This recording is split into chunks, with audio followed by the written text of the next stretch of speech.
நீங்கள்லாம் படையப்பா சினிமா பார்த்துருப்பீங்க.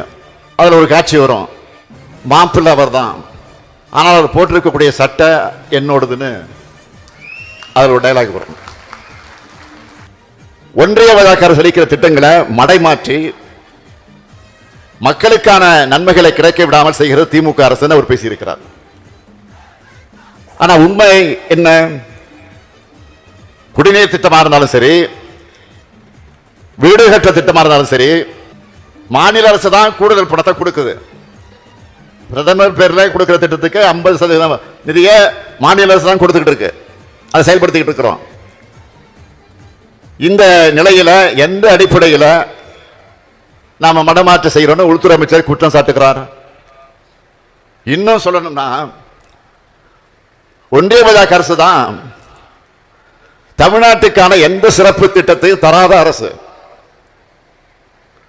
மிகச்சில திட்டங்களுக்கு ஒதுக்கிற பணம் முழுமையாக வந்து சேர்றதில்லை.